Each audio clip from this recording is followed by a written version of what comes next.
Hi, my name's Katie Chen. I've been playing hockey ever since I was 4. I started off in boys hockey when I was 4 and finished boys hockey when I was 13. Ever since then, I've been playing girls hockey.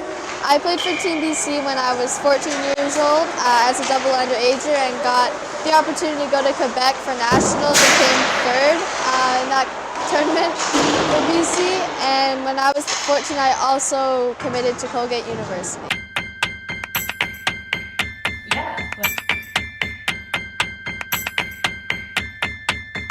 Now what? We go to the source. Find out what it takes to build your dream squad.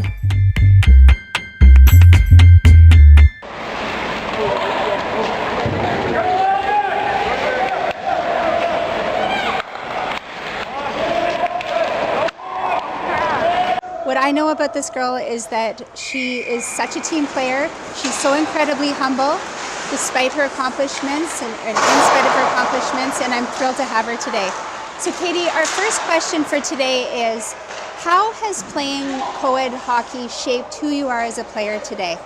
I think playing boys hockey has really shaped me as a player nowadays because it just made me accept challenges more. So when you're in boys hockey, obviously I was a little bit of an outcast because I was a girl. I wasn't as accepted during the start of the year because I would know a couple of guys, but I wouldn't really know all of them. So I'd normally be that player in the corner of the dressing room, kind of to myself, not really talking to anybody. But over the course of the season, I gained their respect by the way I compete on the ice, and that's when they'd start talking to me. So in terms of accepting challenges, I accepted the challenge of, okay, I have to earn their respect on the ice and work hard every day because I couldn't take a day off with these boys or else I'd lose their respect instantly. So I'd accepted this challenge, and every year and every season it just really helped me develop more as a player. And nowadays, whenever I see a challenge in front of me in girls hockey, whether it's a certain team that we're playing or any adversities that I'm facing, instead of running away from it or being scared of it, I normally just accept it and embrace it. Katie, how did you, when you were playing on a co-ed team, how did you team build?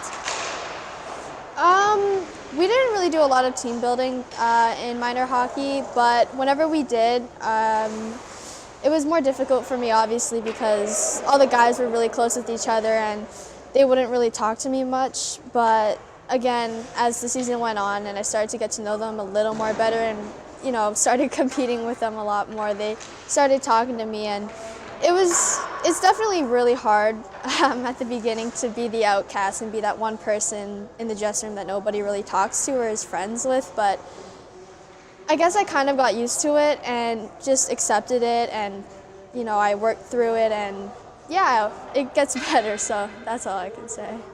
Katie, how did you take that lesson and that experience forward to the team that you're playing on today when there's new players joining the team? Whenever I'm in the dressing room and I see that person in the corner that doesn't really know anybody and is the outcast, I can totally resonate with them because that was me, and that is pretty difficult position to be in as a player and a person. And so I'm really sympathetic for them, and I always see that player in the dressing room, and I always try and talk to them more and just make them feel more accepted and comfortable, because it's definitely a really intimidating position to be in, especially when you don't really know anybody on the team and you're with new players. And yeah, I just try and include them and accept them more on the team. Katie, if you had a piece of advice for girls who are starting out in hockey and are choosing to play on a co-ed team, what would that be? I would say stick with it through anything and just embrace the challenge, as I mentioned earlier. It's gonna be hard, you're gonna go through challenges, and you know, some are good, some are bad. You just have to push through it, because at the end of the day, that will make you a better player and a person, and you'll have so many opportunities from that, and you just learn so much about yourself and more about hockey and just everything in life. So I just say stick with it and push through it.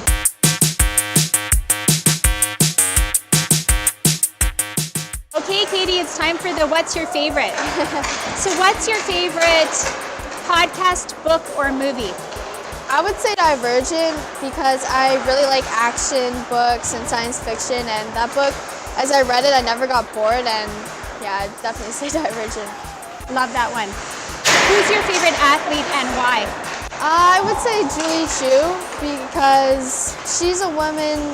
She played on the U.S. team, but during her time, she was all about empowering women and their looks. So obviously for hockey players, you won't have the smaller body shape. You'll have bigger thighs and broader shoulders and more of like a masculine build. And she was all about that's totally okay. That's not the wrong way to look or the right way to look. That's just who you are, and you just have to embrace it and accept it. And being strong isn't bad. It's just who you are. And yeah, she really was inspiring for me.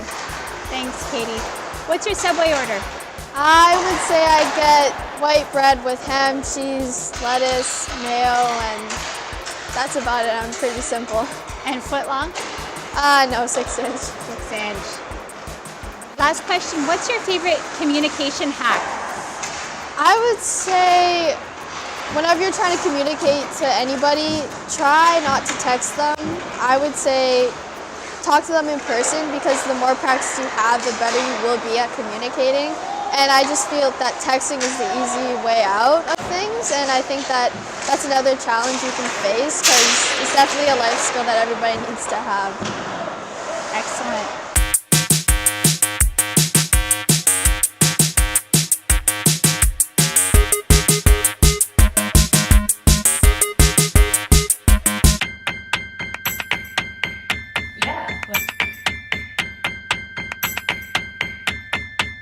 If you like this video, please let me know by liking it below, subscribe and share it with your squad. Don't forget to comment below with interview requests and topic suggestions.